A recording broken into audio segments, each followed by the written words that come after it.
From the WKYT studios in Lexington, this is Kentucky Newsmakers with Bill Bryant. Good morning, and we hope you're having a nice weekend. And on this weekend that the stage is just cooling off at Fancy Farm, we have a look at the numbers in the WKYT Herald Leader Bluegrass poll that was just released this week. And political reporter Sam Youngman of the Herald Leader will join us later and analyze the numbers as we look ahead to an exciting fall campaign in Kentucky, especially that heated U.S. Senate race. Sam Youngman a little later. But first, it is also a busy weekend in Lexington with an event that has brought some high-profile speakers to town. The Lexington Bluegrass Area Minority Business Expo is focused on opening up opportunities for minorities and women. They've had exhibits and workshops, and two of their key speakers are here to give us their perspectives today. Will James is president of Toyota Motor Manufacturing Kentucky. He works on quality issues for all of Toyota's North American operations. His plant, by the way, will soon add the Lexus line to the 500,000 vehicles that already roll off those lines over in Georgetown. And Professor Chris Rabb is a writer, consultant, and teacher who enjoys making people think about what's possible. He's been a part of a family business and started businesses himself. His groundbreaking book is Invisible Capital: How Unseen Forces Shape Entrepreneurial Opportunity. We welcome Mr. James and Professor Rabb to Kentucky Newsmakers, and thanks for coming. Hi, Bill. Thank you very much. First of all, Mr. James, we're emerging from this great recession. By all accounts, the car industry is recovering pretty well. The sales numbers are up and so forth. What does it take today to be competitive in business and to run a complex plant like the one you have in Georgetown? Well, that's a loaded question because there's a number of different variables to that. But first of all, of course, you have to be able to provide quality to the customer. You need to be able to give them a good value for their money. And at Toyota, that's certainly something that we're proud to have a long history of doing. And when you add that Lexus line, what is, first of all, that's an honor to have that luxury line coming to the Georgetown plant. What differences will that make for you? Well, you know, right now we're a huge manufacturing operation, 500,000 vehicles and over 500,000 engines there with well over 7,000 employees. When we bring on the Lexus line, that's another 750 folks. That's another 50,000 vehicles a year. And I tell you, it really puts us up there in the stratosphere as far as large plants globally. It's a very complex plant, isn't it? You know what? I'd like you to come over and take a look at it, and I think you'll find putting cars together is a relatively complex thing. But the way that our processes are put up, it looks simple. We make it look simple. You emphasize teamwork. I mean, we hear this, you know, Team Toyota and the desire to constantly improve things and so forth. How do you pull that off and pull everybody in so that everybody is on the same team? You know, it's a little bit more challenging when you've got 5,000, 6,000, 7,000 people to do, but it's the same as the basics as you would do it in any other organization. You share with folks what's going on, what it is that you're trying to do, and you invite them to be a part of the process so that they are actually an essential part of the organization and the direction that we go in. It's just that simple. Professor Rabb, is that important that people do feel like their opinions are valued, that they have a place at the table, and that they're part of what is going on in an organization? Oh, absolutely. And I look at it from the early stages for smaller scale enterprises who may want to become a Toyota scale. Something that you said was really important, and it's really about functional diversity. When you're building a team, you're starting from scratch, you want to create something, it's really important to surround yourself with the right people. And part of that is social inclusion, to make sure there's people from every corner of society, but also that what those people bring to bear complements everyone else. And what we found, the research shows that whether you have a PhD or a GED, the common mistake that we make is just being around folks just like us. So if you're an accountant and I'm an accountant, let's start an accounting firm, but no one wants to do HR, no one wants to do marketing, no one wants to do that. Well, you have places like Toyota and other well-managed organizations where you make sure that you have the right people. And really what's important in this day and age, in this era, is making sure that you look for that range of diversity of experience and perspective and skill from all ethnic groups, from all backgrounds, because that's what's going to make us great. And what you're saying is it makes an organization function better. You're both saying that. And I take it it's also good business to be inclusive. For us, diversity and inclusion is a business imperative, and we treat it that way. We actually move our activities, throughout the entire organization. It's sort of a backbone of our DNA. And our philosophy is, if we're going to build the product for the way people live, then our team members and our suppliers and our business associates need to be able to understand and be a part of the community that we're working with. So you have to have diverse suppliers, you have to have diverse employees, and statistics have shown time and time again, companies that have diversity, good, strong diversity, perform better, and in a variety of different markets are much more competitive and are much more able to provide the customers for the things that they need. I invite you to answer that question as well, Professor. I think it's an excellent point, and I also think that we need to look at social identity as it relates to social impact. And so what I mean by that is, there's a term we've been using for decades, which is minority. Minority is not going to mean much in a couple decades when white people become the minority, and then it'll be something else. Minority is really not the focus, I think. It is social inclusion broadly, and bringing in people from communities of color, from all backgrounds, in order to have a social impact beyond the bottom line. And so Toyota can do that. Other businesses that are place-based can do that. But ultimately what we care about is making a society that is just, that is fair, that is vibrant, that is environmentally rich.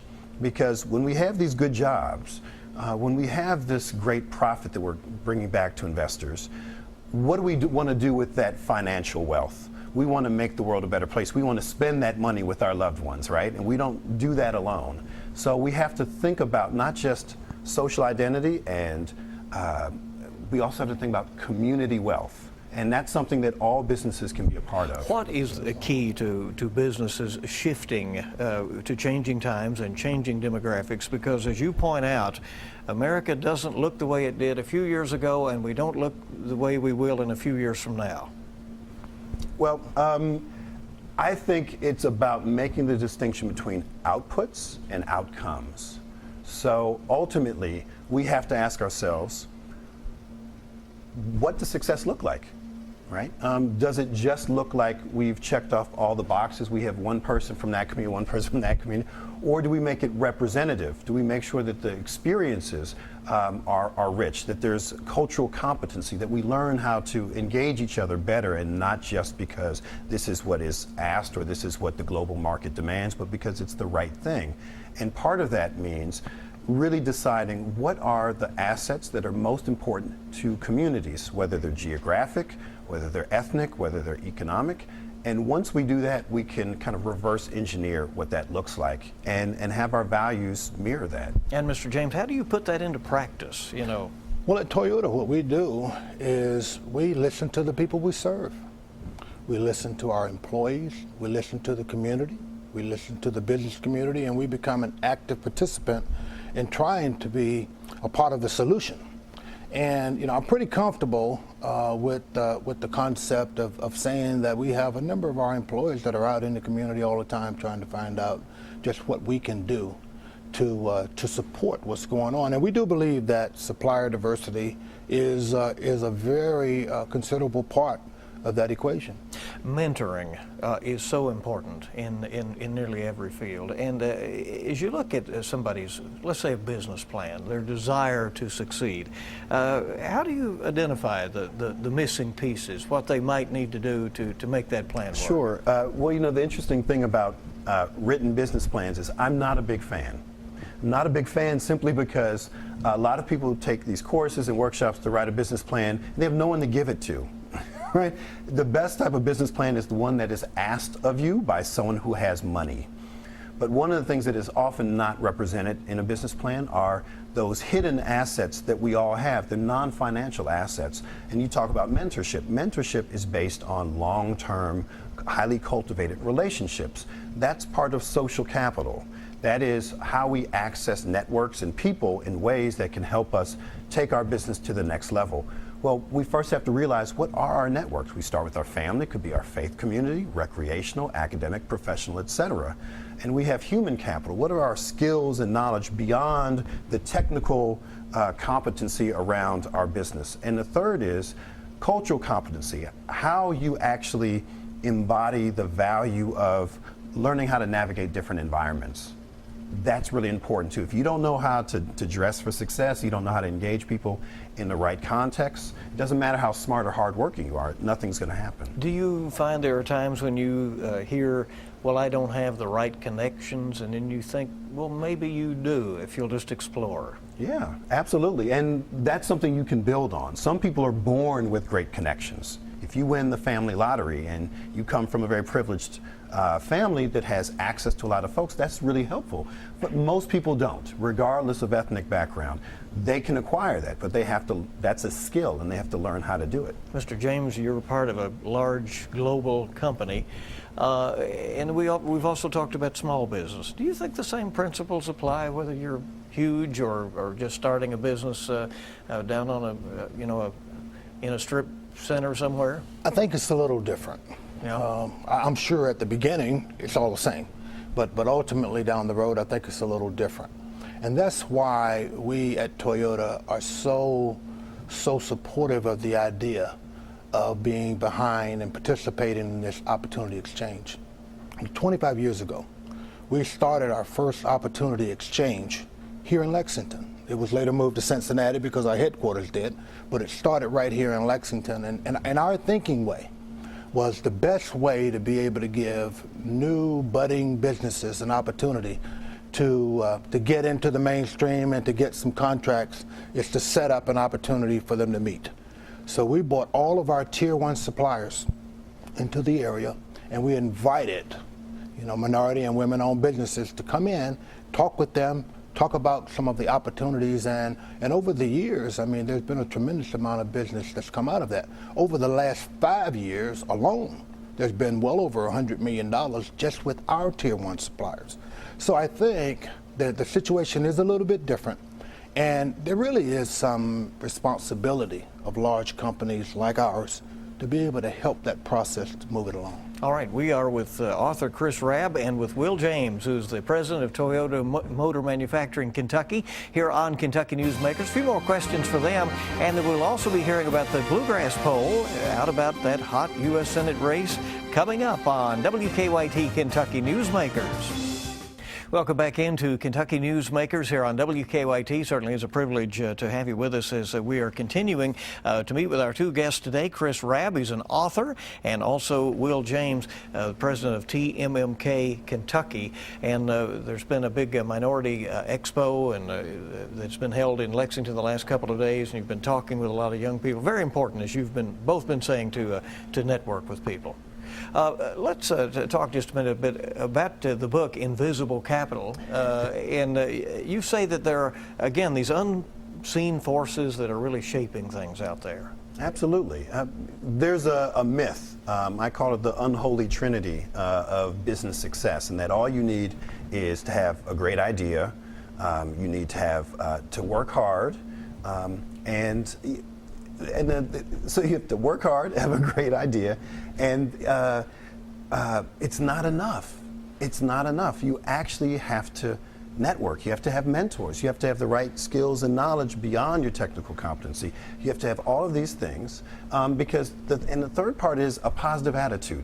Now, I'm all for a positive attitude, but there's a lot of people who have positive attitudes and things don't work out. You need more. And so when I was researching for this book, it was clear that there was no evidence to support that any one of those things or any combination of those things was enough. And I would say that's probably true in terms of corporate America too. You need to nurture strong relationships. You need a broad range of expertise. You need to have experiences that enrich you.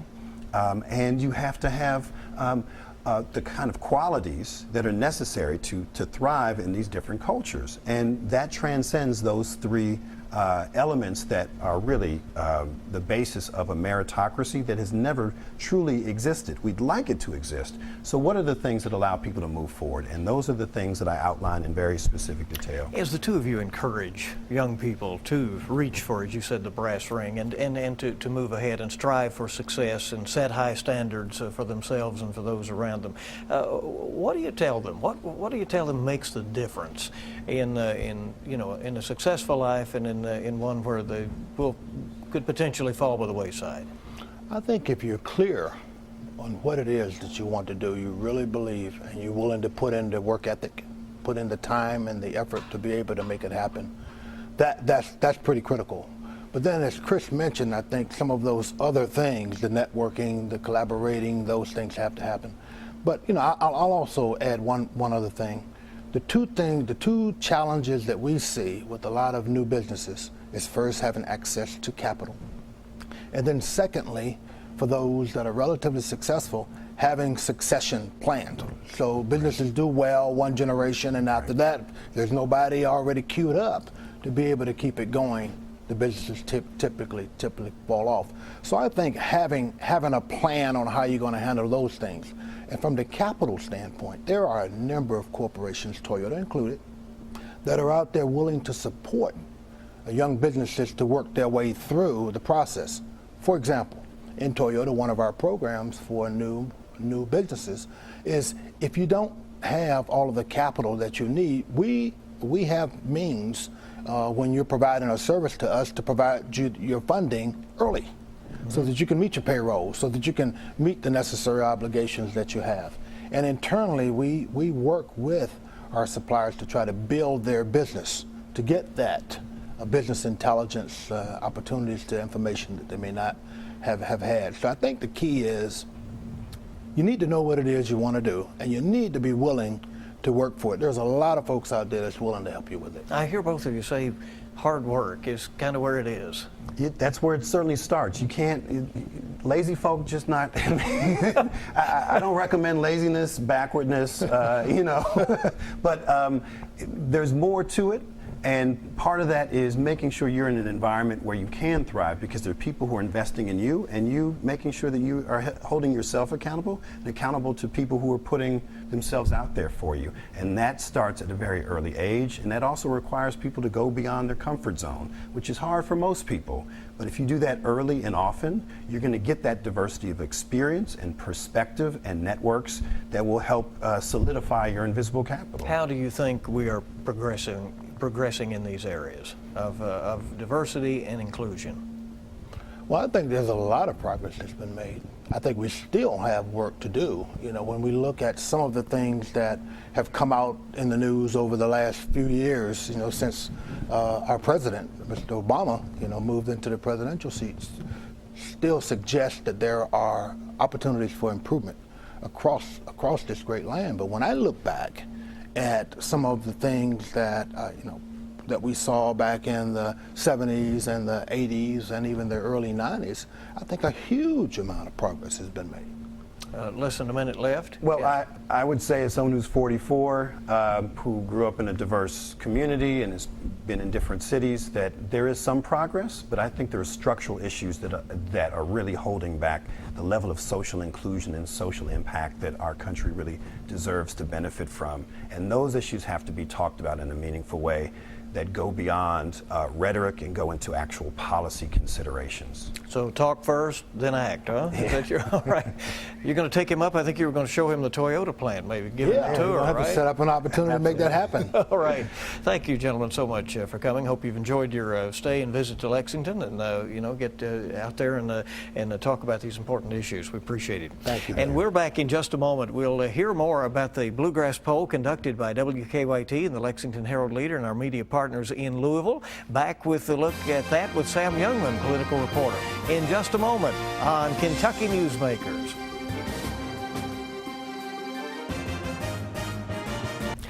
And welcome back into WKYT's Kentucky Newsmakers. It's good to have you with us this weekend. Now that the political crowd is moving on from Fancy Farm, voters are starting to pay more close attention to the fall race to come. No race in the country is more closely watched than the one for the U.S. Senate here in Kentucky. Part of that is because the Republican Senate leader, Mitch McConnell, is on the ballot, seeking his 6th term in Washington.